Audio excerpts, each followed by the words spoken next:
প্রিয় ছাত্ররা, আমি শ্যামল স্যার তোমাদেরকে স্বাগত জানাচ্ছি আমার এই কেমিস্ট্রি টপার চ্যানেলে।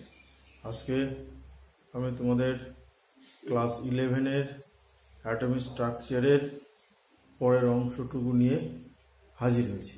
আগের দিনে তোমাদের যে জিনিসগুলো পড়িয়েছিলাম সেটা হচ্ছে আউফবাউ নীতি অনুসারে কক্ষগুলির শক্তি নির্ণয় করা এবং সেই আউফবাউ নীতি অনুসারে পরমাণুর ইলেকট্রন বিন্যাস।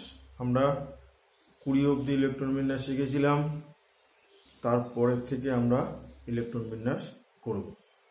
তো ক্লাসটা খুব মনোযোগ সহকারে একদম শেষ অবধি দেখবে।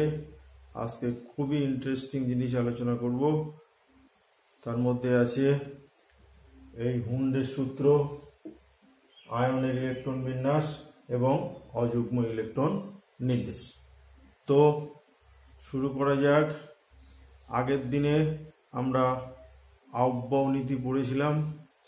এই আউফবাউ নীতি অনুসারে উপকক্ষগুলির যে শক্তি নির্ণয় করা তার সূত্র আমরা পড়েছিলাম। সেই সূত্রটা ছিল N+L। তো N+L সূত্র অনুসারে আমরা উপশক্তি স্তরগুলির কক্ষ শক্তি কেমন সেটা নির্ণয় করেছিলাম। আরও বলেছিলাম যে একাধিক উপশক্তি স্তরের ক্ষেত্রে N+L এর মান যদি সমান হয় তাহলে সেক্ষেত্রে সেই উপশক্তি স্তরেই আগে ইলেকট্রন প্রবেশ করবে যেখানে N এর মান কম থাকবে। আমি সেইটার একটা উদাহরণ দিয়ে আমি পরের টপিকসে চলে যাচ্ছি। তো দেখো, বোর্ডে আমি কয়েকটা উপশক্তি স্তর লিখেছি। সে 4s, 3d, 4p এবং 5s। যদি বলে এই চারটে উপশক্তি স্তরের শক্তি ক্রমবর্ধমান অনুসারে সাজাও, অর্থাৎ ক্রমশ বাড়বে এরকম ক্রমটা তোমাকে সাজাতে হবে। তো আমরা একটু দেখে নিই কি ব্যাপারটা দাঁড়ায়। তো 4s এর ক্ষেত্রে কি হবে? 4s আমি এখানে N+L লিখে রাখছি আর এখানে টোটাল মানটা লিখে রাখছি, টোটাল ভ্যালু। তাই এখানে 4s এর ক্ষেত্রে N এর মান হচ্ছে 4, S এর মান 0, তাহলে 4 + 0 = 4। তো 4s এর ক্ষেত্রে N+L এর মান 4 হলো। 3d এর ক্ষেত্রে কি হয়? 3d এর ক্ষেত্রে N এর মান 3, d এর মান 2, 3 + 2 = 5। ঠিক একই রকম ভাবে 4p এর ক্ষেত্রে N এর মান 4, p এর মান 1 = 5। ঠিক একই রকম ভাবে 5s এর ক্ষেত্রে N এর মান 5, S এর মান 0 = 5। তো দেখো এখানে এই যে তিনটে 3d, 4p, 5s, এই তিনটে উপকক্ষের শক্তি দেখো N+L এর মান একই হয়ে গেছে। তো এক্ষেত্রে আমরা ইলেকট্রনটা কোন উপকক্ষে আগে প্রবেশ করব সেটা এখন নির্ণয় করব। তো তোমরা প্রথমেই আমরা আউফবাউ নীতি অনুসারে শিখেছি যে N+L এর মান যা সবচেয়ে কম সেটাতে আগে ইলেকট্রন প্রবেশ করবে। ডেফিনেটলি এখানে 4s এর মান সবচেয়ে কম, সেই জন্য 4s এ আগে ইলেকট্রন প্রবেশ করবে, নো ডাউট, ক্লিয়ার।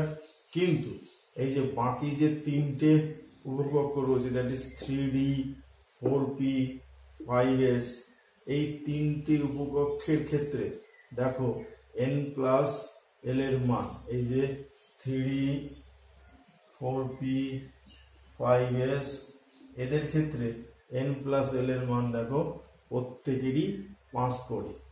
তাহলে কোনটাতে আগে প্রবেশ করবে ইলেকট্রন? আগের দিন তোমাদের বলেছিলাম, আজকেও বলছি, এক্ষেত্রে দেখতে হবে মুখ্য কোয়ান্টাম সংখ্যা কার কম।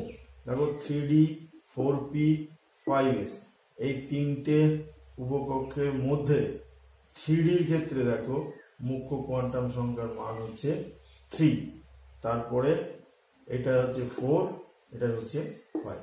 সুতরাং ইলেকট্রনগুলো 4s এ প্রথমে প্রবেশ করবে, তারপরে 3D-তে যাবে, তারপরে 4p তে যাবে, তারপরে 5s এ যাবে। আমি আবারও বলছি, একাধিক উপকক্ষের ক্ষেত্রে n+l এর মান যদি সমান হয়, সেক্ষেত্রে n এর মান যার কম হবে সেটাতে আগে ইলেকট্রন প্রবেশ করবে। তাহলে এই যে চারটে অরবিটাল আমি বোর্ডে লিখেছি, এটা ইলেকট্রন প্রবেশের ক্রম কি হবে সেটা তোমাদের একটু ক্রমটা দেখাই, তাহলে জিনিসটা ক্লিয়ার হয়ে যাবে। তো প্রথমেই 4s ইলেকট্রন যাবে, আমি 4s লিখলাম, 4s less than 3D less than 4p less than 5s। সুতরাং ইলেকট্রন প্রবেশের ক্রম আমরা করে ফেললাম। আশা করি আইডিয়াটা ক্লিয়ার হয়ে গেছে। তো এরপরে আমরা স্ক্যান্ডিয়াম থেকে জিঙ্ক পর্যন্ত ইলেকট্রন বিন্যাসটা করব, খুব ভালো করে ফলো করো। প্রথমে আমরা স্ক্যান্ডিয়াম করব।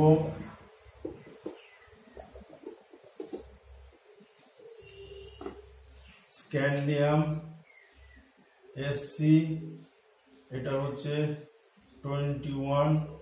তো তোমাদের আগের দিনের আহ্বায়ক নীতি অনুসারে সবটা শিখিয়েছিলাম। ইলেকট্রন বিন্যাস হবে 1s2 2s2 2p6 3s2 3p6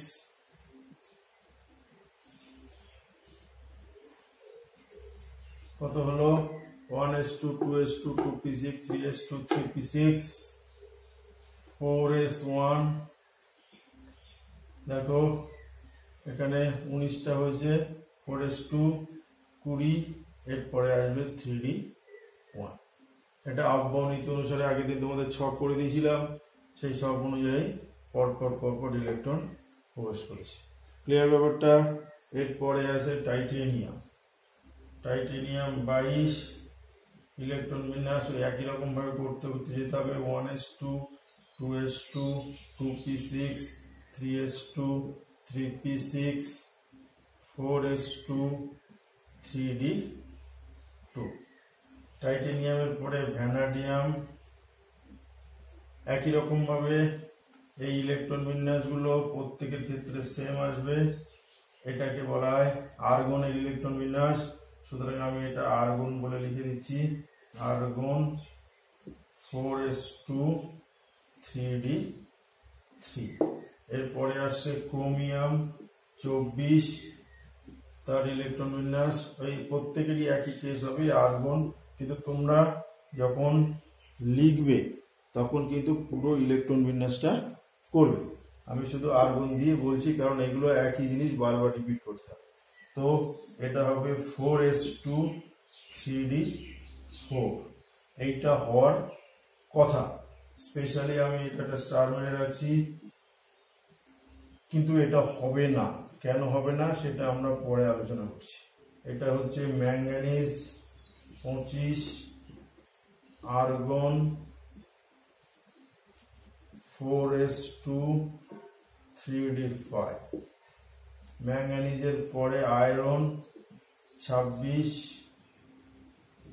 এটা argon 4s2 3d6।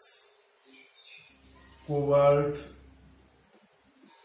27, argon 4s2 3d7।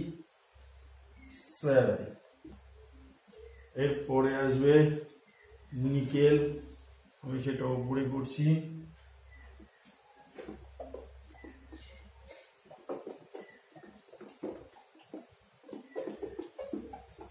নিকেলের electron বিন্যাস আমি এই অবধি মুছে দিচ্ছি কারণ ক্রোমিয়ামটা আমাদের লাগবে।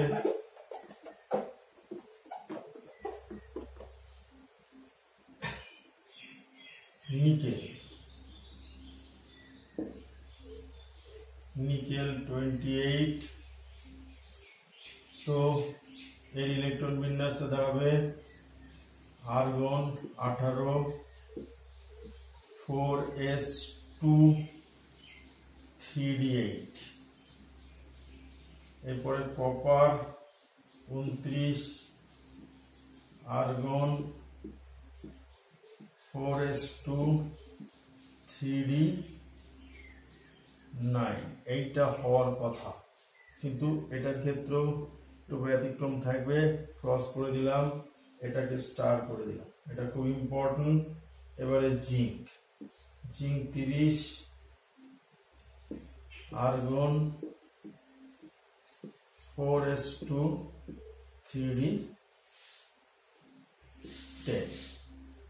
তো আমরা 30 অব্দি ইলেকট্রন বিন্যাস করলাম। এরপরে দেখো এই ইলেকট্রন বিন্যাসে তোমাদের দুটো জায়গায়, অর্থাৎ ক্রোমিয়াম আর কপার, এই দুটো মৌলের ক্ষেত্রে ইলেকট্রন বিন্যাস আমরা ওই n+l সূত্র অনুসারে করার পরেও ডি অরবিটালে দেখো, ডি অরবিটালে আমরা নিয়ম অনুসারে 4টি ইলেকট্রন বসিয়েছি, হওয়ার কথা এখানে 9টা বসিয়েছি, ঠিক আছে। কিন্তু এই দুটো মৌলের ক্ষেত্রে ইলেকট্রন বিন্যাসটা এরকম হবে না।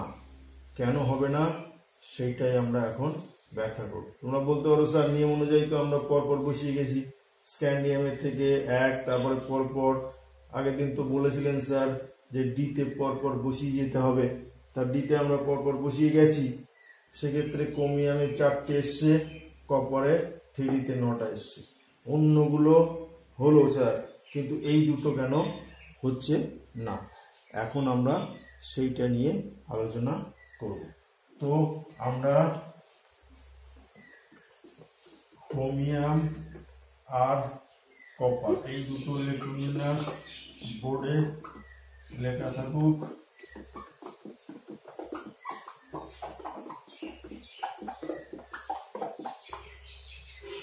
দেখো একটা জিনিস তোমাদের বলি, এখন আমরা যেটা সূত্র লিখতে চলেছি সেটা হচ্ছে হুন্ডের সূত্র আমরা করব। হুন্ডের সূত্র কি? বিজ্ঞানী হুন সাহেব একটা সূত্র দিয়েছিলেন। সূত্রটা কি?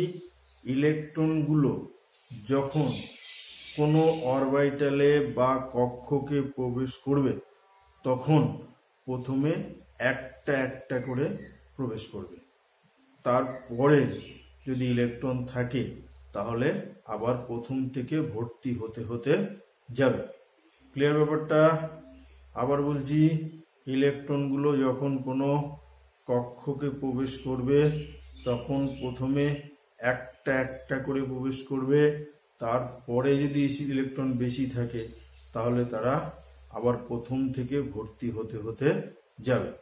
তো সেটা নিয়ে আমি এখন আলোচনা করছি, হুন্ডের সূত্র। তো এটা আমরা এখন মুছে দিই, পরে আবার করছি।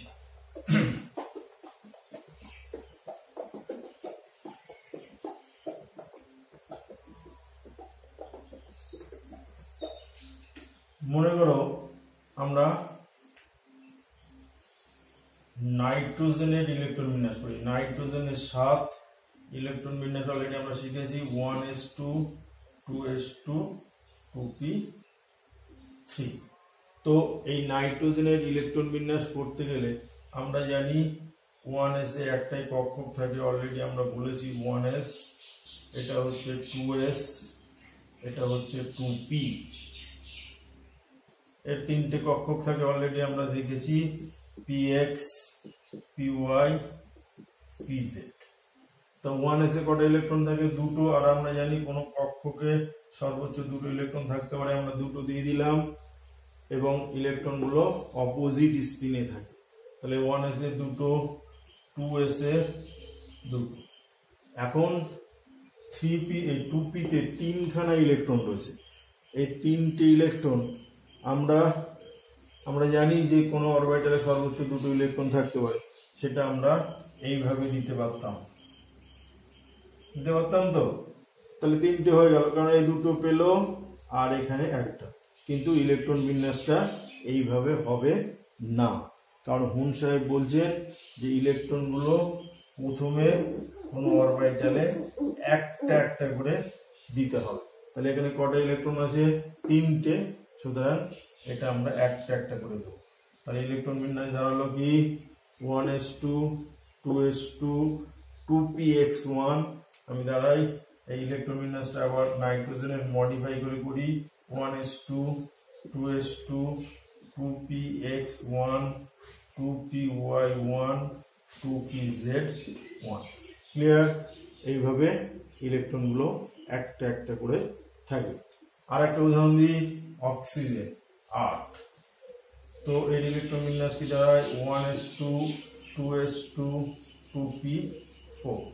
এক্ষেত্রে আমরা অরবিটাল করে যদি ইলেকট্রন বিন্যাস করি তাহলে 1s 2s 2p,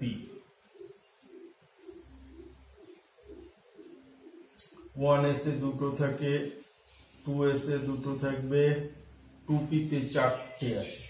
খুব দারুণ জিনিস, ইন্টারেস্টিং খুব। 2py 2pz। তো দেখো এখানে 4টে ইলেকট্রন রয়েছে, সুতরাং আমরা যদি দুটো করে দিতাম তাহলে কোনো সমস্যা হতো না, কারণ 2 2 গুণ 4 হতো, কিন্তু এই অরবিটালটা খালি থেকে যেত। সেই জন্য এইভাবে ইলেকট্রন বিন্যাসটা হবে না। হুন সাহেব কি বলেছিলেন? হুন সাহেব বলেছিলেন যে আগে একটা করে ইলেকট্রন তোমাকে দিতে হবে। তো আগে একটা করে ইলেকট্রন দিয়ে দিই আমরা, এই একটা করে ইলেকট্রন দিলাম।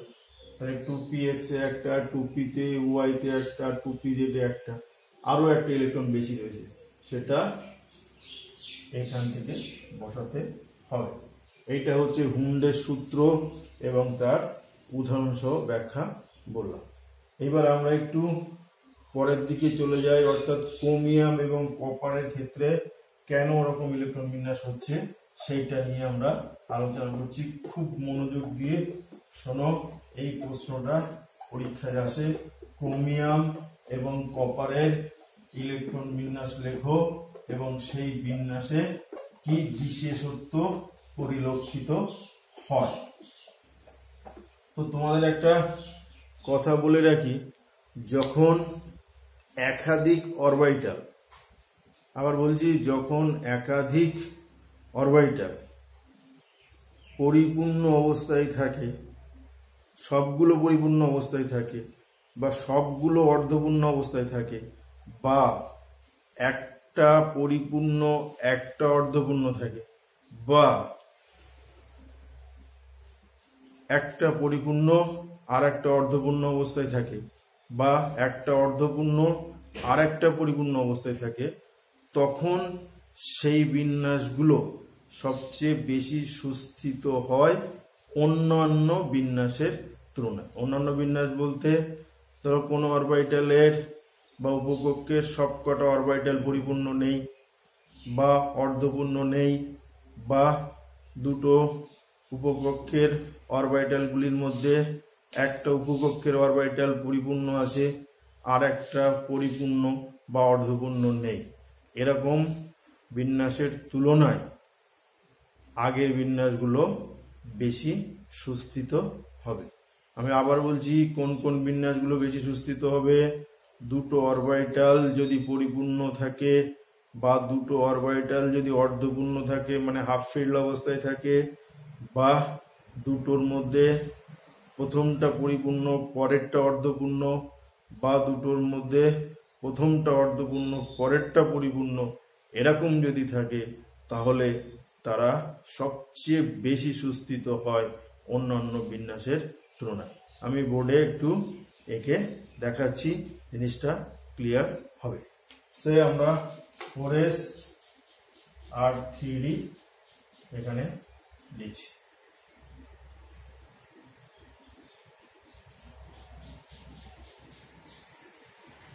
এটা হচ্ছে 4s, এটা হচ্ছে 3d। তো 4s এ দুটো ইলেকট্রন থাকতে পারে সর্বোচ্চ, তাহলে আমরা এখানে দুটো লিখলাম। আর 3d তে সর্বোচ্চ কটা ইলেকট্রন থাকতে পারে? 10টা, সেটা আমরা এখানে লিখেছি। তাহলে এটা কোন কন্ডিশন? ফুল ফিল্ড, দুটো অরবিটালই ফুল ফিল্ড অবস্থায় রয়েছে, ফুল ফিল্ড। তাহলে এটা একটা ফুল ফিল্ড, 1 নম্বর কন্ডিশন। 2 নম্বর কন্ডিশনটা করি, দুটোই হাফ ফিল্ড।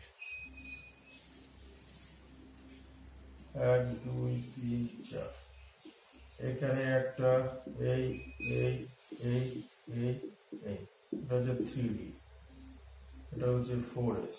তাহলে এটা হচ্ছে half field, HLF, half FILLED, এটা হচ্ছে হাফ ফিল্ড।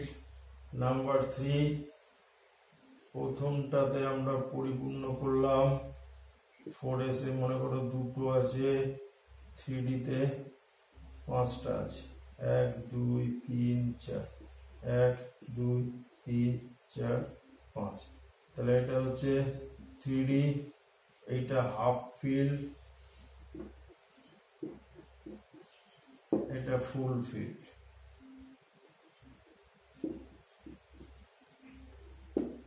চার নম্বর কন্ডিশন, 4 নম্বর উপরে লিখছি, দেখো এখানে 4s 3D, 1 2 3 4, 4s এ একটা দিলাম, 3D তে 10টা। এটা হচ্ছে ফুল ফিল্ড, ফুল ফিল্ড, এটা হচ্ছে হাফ। ভালো করে খেয়াল করো, প্রত্যেকটা পরমাণু চাই এরকম বিন্যাস অর্জন করতে, বিশেষ করে যাদের 4s 3D বা এরকম একাধিক অরবিটাল ভিন্ন ভিন্ন রয়েছে, তারা সবসময় চাইবে এরকম বিন্যাস, এই 4টে বিন্যাসের যে কোনো একটা বিন্যাস পেতে অন্যান্য বিন্যাসের তুলনায়। তো এই বিন্যাসগুলো যদি কোনো মৌল পেয়ে যায়, তারা অধিকতর সুস্থিত হয়। তো স্ক্যান্ডিয়াম থেকে জিঙ্ক, এই মৌলগুলোর ক্ষেত্রে ভালো করে খেয়াল করো, ম্যাঙ্গানিজ এবং জিঙ্ক তারা এই বিন্যাসগুলোর মধ্যে নিয়ম অনুসারে অটোমেটিক্যালি তারা পেয়ে গেছে। দেখো ম্যাঙ্গানিজের ক্ষেত্রে 4s2 আছে, 3D 5 আছে, এই যে এই বিন্যাসটা পেয়ে গেছে 4s2 3D 5, এটা ম্যাঙ্গানিজ পেয়েছে 25, ক্লিয়ার। আর জিঙ্ক এই বিন্যাস, এরা অটোমেটিক্যালি এই বিন্যাস দুটো পেয়ে গেছে, ফলে এদের নিয়ে কোনো সমস্যা নেই। তো আমরা এখন ক্রোমিয়াম আর কপার নিয়ে আলোচনা করছি। তাহলে আমি ক্রোমিয়ামের ক্ষেত্রে দেখাই, এখানে ক্রোমিয়াম 24, ইলেকট্রন বিন্যাসটা নিয়ম অনুসারে আবার লিখি, আমি আর্গন দিয়ে লিখছি, এখানে কোনো হ্যাম্পার্ড হবে না, 4s2 3D 4, এই বিন্যাসটা তোমাদের করেছিলাম, কিন্তু এই বিন্যাসটা হবে না, কেন হবে না সেটা নিয়ে আমি এখন আলোচনা করছি। ভালো করে খেয়াল করো, দেখো এই 4s থেকে যদি একটা ইলেকট্রন 3D তে লাফিয়ে যায়, তাহলে বিন্যাসটা কি হয়, 4s এ একটা হয়, 3D তে 5টা হয়। ক্লিয়ার ব্যাপারটা? ভালো করে খেয়াল করো, এখানে কিন্তু এই 3Dটা অর্ধপূর্ণ নেই, কারণ এখানে 4টে ইলেকট্রন রয়েছে, অর্ধপূর্ণ হতে গেলে 5টা ইলেকট্রন দরকার হয়। তো এই 5টা ইলেকট্রন পেলে তারা সুস্থিত বিন্যাস লাভ করবে, এই বিন্যাসটা লাভ করবে, সেই জন্য 4s থেকে একটা ইলেকট্রন লাফিয়ে 3D অরবিটালে চলে যায়। অর্থাৎ ক্রোমিয়ামের অ্যাকচুয়াল ইলেকট্রন বিন্যাসটা হবে এরকম।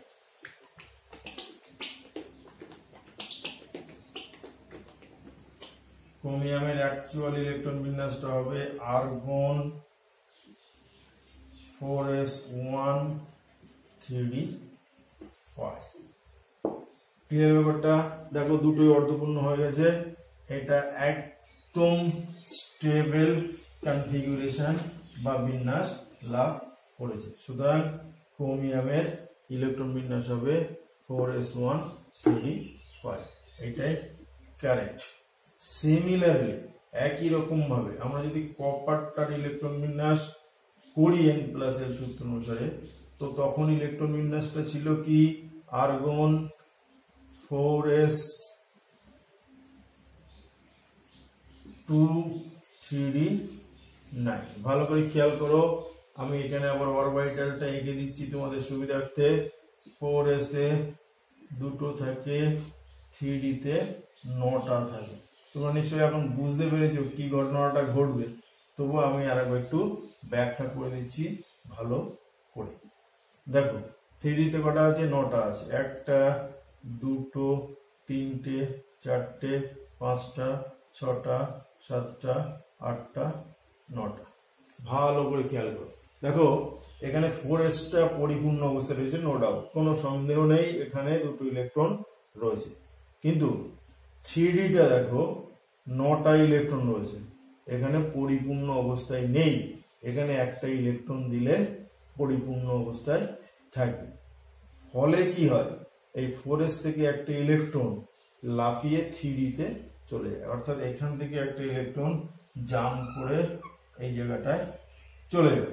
তো এই জায়গাটা চলে গেলে বিন্যাসটা কি দাঁড়াবে দেখো, সেই বিন্যাসটা হবে, আর 4s এ যদি একটা ইলেকট্রন থাকে সেও সুস্থিত হয়, অর্ধপূর্ণ অবস্থায় থাকে, দুটো থাকলেও সুস্থিত হয়। সুতরাং কপারের টোটাল ইলেকট্রন বিন্যাসটা আমি এখানে লিখছি, কপার 29 এর ইলেকট্রন বিন্যাস, অ্যাকুরেট ইলেকট্রন বিন্যাস হবে আর্গন 4s1 3d10।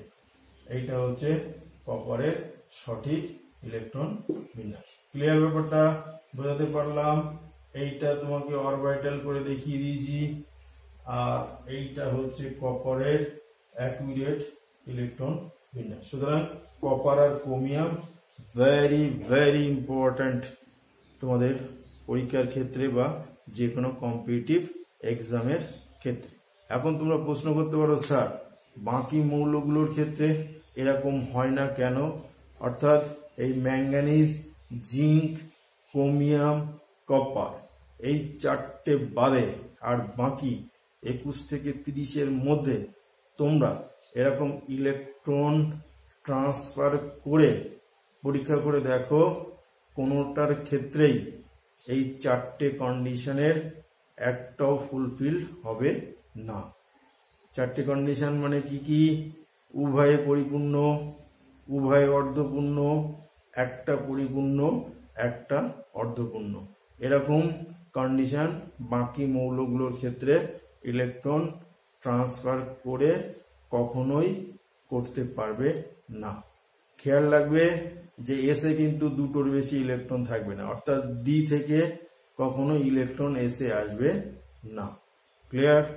বলতে পারলাম? তো এটা খুব ভালো করে পড়বে।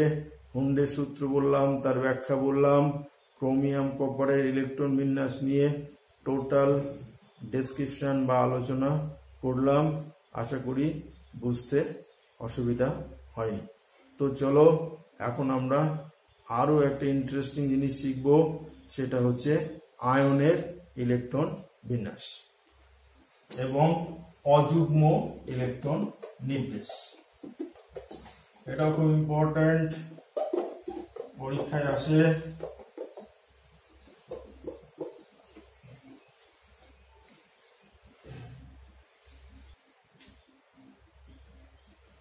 তো আয়নের ইলেকট্রন বিন্যাস এবং অযুগ্ম ইলেকট্রন নির্দেশ, তোমাদের এই টপিকসটা আমি আলোচনা করছি। সে মনে করো তোমাকে বললো copper 2+, nickel 2+, chromium 3+,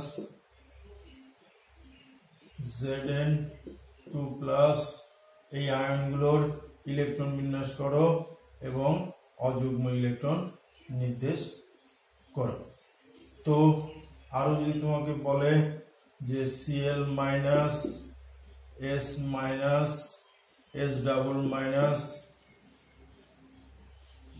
oxygen 3 minus, nitrogen 3 minus, এদের ইলেকট্রন বিন্যাস আলোচনা করব।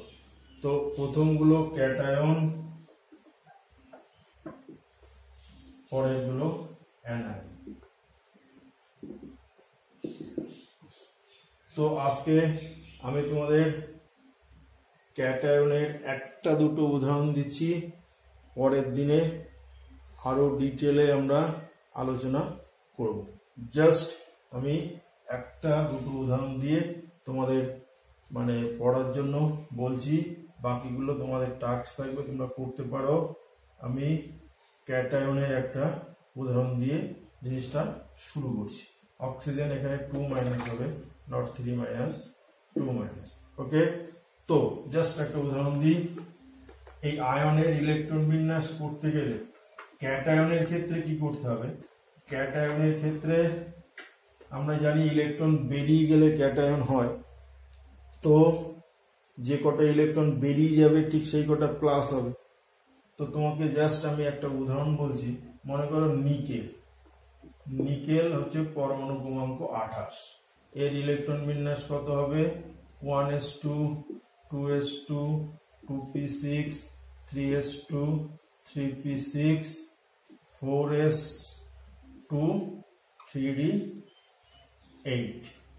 এই ইলেকট্রন বিন্যাসটা করার পরে তোমরা একটু একটু সাজিয়ে লিখবে, অর্থাৎ 3 এর জায়গায় 3, 2 এর জায়গায় 2, 1 এর জায়গায় 1। অর্থাৎ এটাকে আমরা মডিফাইড ইলেকট্রন বিন্যাস যদি সাজিয়ে লিখি তাহলে 1s2, 2s2, 2p6, 3s2, 3p6, 3d8, 4s2।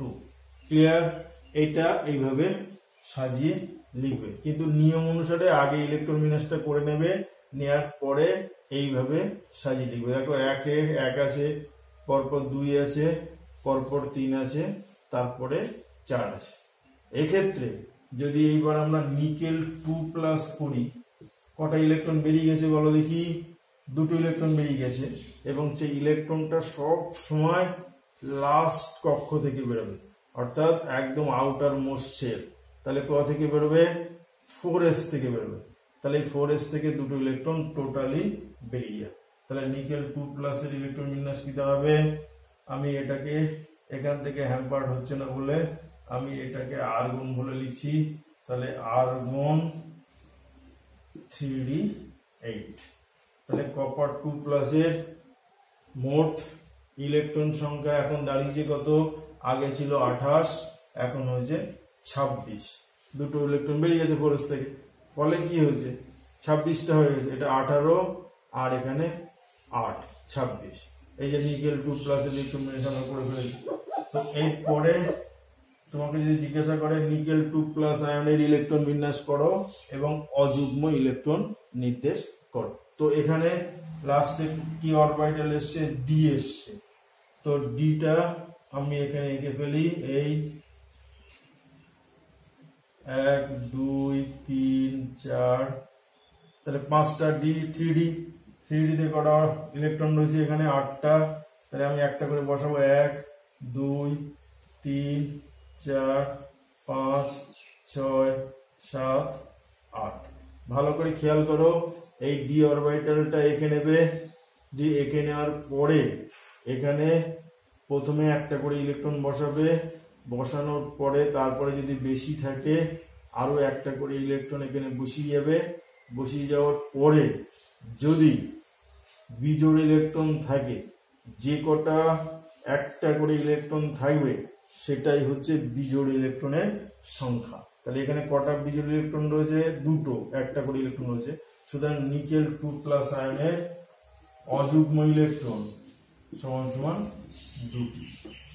এরকম ভাবে যদি সবকটাই 2টো করে ইলেকট্রন থেকে যায় তাহলে কোনো অযুগ্ম ইলেকট্রন থাকবে না, তখন অযুগ্ম ইলেকট্রনের সংখ্যা 0 হবে। আর যে কটা এরকম একটা করে ইলেকট্রন থাকবে সেই কটাই অযুগ্ম ইলেকট্রন থাকবে। ক্লিয়ার ব্যাপারটা? তো ভালো করে মনোযোগ দিয়ে পরের ক্লাসের জন্য অপেক্ষা করো। আরো অনেক অনেক উদাহরণ দিয়ে আমি তোমাদেরকে আরও সহজভাবে বুঝিয়ে দেব। আজকে এখানেই শেষ করছি। চ্যানেলটা যদি আমার পড়ানো ভালো লেগে থাকে বা ক্লাসটা যদি ভালো লেগে থাকে তাহলে চ্যানেলটাকে সাবস্ক্রাইব করবে এবং শেয়ার করে দেবে। অনেক অনেক ধন্যবাদ।